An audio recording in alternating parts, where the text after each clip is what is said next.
طالبان ایک منظم اور مربوط نظام کے تحت کام کر رہے ہیں۔ ان کی چین آف کمانڈ کلیئر اور منظم و مربوط ہے، اور یہ فتوحات ایک طرف طالبان کے موریل کو بلند کرنے کا باعث بن رہی ہیں تو دوسری طرف افغان فوج کی کم ہمتی اور شکست خوردگی کا موجب بن رہی ہیں۔ مگر امریکہ کی تاریخ جاننے والے سمجھتے ہیں کہ امریکہ کبھی کسی صورت کہیں بھی قابل بھروسہ نہیں رہا، کیونکہ انڈیا افغانستان میں پاکستان کی پیٹھ میں چھرا گھونپنے کے لیے بھاری سرمایہ کاری کر چکا ہے جو اسے ڈوبتی نظر آ رہی ہے۔ ایک مستحکم اور مضبوط افغانستان امریکہ کی طرح انڈیا کو بھی کسی صورت قبول نہیں، اسی لیے خدشہ ہے کہ اس سارے عمل میں انڈین تخریب کاری یا مداخلت جاری رہے گی۔ السلام علیکم ناظرین، افغان طالبان کی تیز ہوتی جنگی کارروائیاں،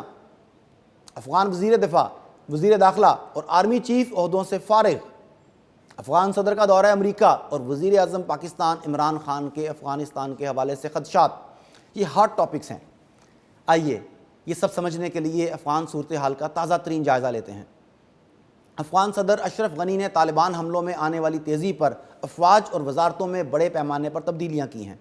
افغان صدر اشرف غنی نے ہفتہ رات دیر گئے ڈیفنس منسٹر اسد اللہ خالد کی جگہ بسم اللہ خان محمدی کو نگران وزیر دفاع، جبکہ حیات اللہ حیات کی جگہ عبدالستار مرزقوال کو وزیر داخلہ مقرر کیا ہے،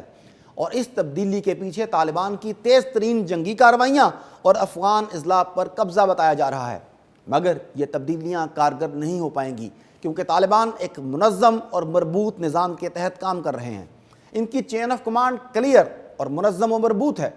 اسی صورتحال کی وجہ سے طالبان کے بڑھتے ہوئے حملوں کو روکنے میں ناکامی پر افغان صدر نے آرمی چیف جنرل یاسین کو ان کے عہدے سے ہٹا کر جنرل ولی محمد احمد زئی کو نیا آرمی چیف مقرر کیا ہے، اور اس نئے آرمی چیف سے بھی کسی کو کوئی خاص مثبت توقعات نہیں۔ ناظرین، گزشتہ جمعے کو افغان طالبان نے شمالی صوبہ فاریاب کے ایک ضلع پر قبضے کی کارروائی کے دوران افغان اسپیشل فورسز کے 24 جوانوں کو قتل کر دیا تھا۔ اس وقت افغانستان کے کل 34 صوبوں میں سے 28 صوبوں میں طالبان اور حکومتی فورسز کے درمیان لڑائی جاری ہے، جس میں افغان فوج کی شکست یا سرنڈر کرنے کا سلسلہ تیزی سے جاری ہے، اور یہ فتوحات ایک طرف طالبان کے موریل کو بلند کرنے کا باعث بن رہی ہیں تو دوسری طرف افغان فوج کی کم ہمتی اور شکست خوردگی کا موجب بن رہی ہیں۔ طالبان کے دعووں کے مطابق وہ مئی کے آغاز سے اب تک 40 سے زائد اضلاع پر قبضہ کر چکے ہیں۔ یاد رہے کہ افغانستان کل 400 اضلاع پر مشتمل ہے، اور طالبان کی تقریباً ہر ضلع میں موجودگی دراصل ان کی 90 کی دہائی کی اسٹریٹجی دکھائی دیتی ہے۔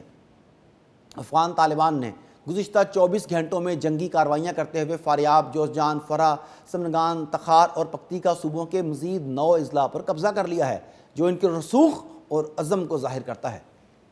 اتوار کے روز طالبان کے سیاسی دفتر کے سربراہ ملا عبدالغنی برادر کی جانب سے جاری کیے گئے بیان میں کہا گیا ہے کہ حقیقی اسلامی نظام ہی افغانستان میں جنگ کے خاتمے اور خواتین کے حقوق کا واحد راستہ ہے۔ اس تمام گہما گہمی کے دوران نو منتخب امریکی صدر جو بائیڈن نے 25 جون بروز جمعہ افغان کٹھ پتلی صدر اشرف غنی اور ان کے سیاسی حریف افغان مصالحتی کونسل کے سربراہ عبداللہ کو وائٹ ہاؤس میں ملاقات کے لیے طلب کیا ہے۔ وائٹ ہاؤس کے ترجمان کی جانب سے جاری کی گئی سٹیٹمنٹ کے مطابق امریکہ افغانستان کی سفارتی، معاشی اور انسانی بنیادوں پر مدد جاری رکھے گا۔ واضح رہے کہ وائٹ ہاؤس کے ترجمان نے انخلاء کے بعد افغان ملٹری کی مدد کے حوالے سے کوئی بات نہیں کی۔ ترجمان نے افغان صدر اور عبداللہ کے متوقع دورہ امریکہ کو افغان امریکہ مضبوط تعلقات کا عکاس قرار دیا ہے۔ اب دنیا اس بات کی منتظر ہے کہ اس ملاقات کے افغانستان پر کیا اثرات مرتب ہوں گے، مگر امریکہ کی تاریخ جاننے والے سمجھتے ہیں کہ امریکہ کبھی کسی صورت کہیں بھی قابل بھروسہ نہیں رہا، لہٰذا یہ سب بھی دھوکے کا معاملہ ہے۔ ناظرین، افغان طالبان کے مرکزی ترجمان ذبیح اللہ مجاہد نے کہا ہے کہ اشرف غنی اور عبداللہ کی امریکی صدر سے ملاقات میں وہ اپنی حکومت اور اپنے ذاتی مفادات کے تحفظ کی بات کریں گے، جس سے افغانستان کو کوئی فائدہ نہیں ہوگا، اور یہ بات بھی 100% درست ہے، کیونکہ یہ کٹھ پتلی حکمران امریکی غلامی پر تیار ہی اپنے ذاتی مفادات کی بنا پر ہوئے تھے۔ یہاں یہ واضح رہے کہ امریکی صدر جو بائیڈن نے 11 ستمبر تک، جو امریکہ پر 2001 میں ہونے والے خود ساختہ حملوں کی 20ویں سالگرہ بھی بنتی ہے، امریکی فوج کے انخلاء کا مکمل فیصلہ کیا ہے۔ دوسری طرف prime minister of Pakistan Imran Khan نے ایکزیوس HBO نامی امریکی نیوز ویب سائٹ کو دیے گئے انٹرویو میں افغان آپریشنز کے لیے پاکستان کی زمین دینے سے قطعی انکار کر دیا۔ وہیں میزبان کے چین کے غور مسلمانوں پر چین کی جانب سے کی جانے والی مبینہ زیادتیوں کے حوالے سے پوچھے گئے سوال کا جواب دیتے ہوئے کہا، آپ لوگ انڈیا کے کشمیر میں مظالم کو نظر انداز کیوں کر دیتے ہیں جس نے پورے مقبوضہ کشمیر کو کھلی جیل میں تبدیل کیا ہوا ہے؟ عمران خان نے 11 ستمبر تک امریکی افواج کے انخلاء کے ٹارگٹ کا حوالہ دیتے ہوئے کہا کہ امریکی افواج کے انخلاء سے پہلے حل ضروری ہے۔ انہوں نے مزید وضاحت کرتے ہوئے کہا کہ افغانستان میں سیاسی حل کا مطلب اتحادی حکومت کا قیام ہوگا جو طالبان اور دوسروں یعنی شمالی اتحاد وغیرہ پر مشتمل ہوگی۔ اس کے علاوہ افغانستان کے مسئلے کا کوئی حل نہیں۔ وزیر اعظم نے مزید کہا کہ مجھے ڈر ہے امریکی افواج کے انخلاء کے بعد افغانستان میں خانہ جنگی ہو سکتی ہے۔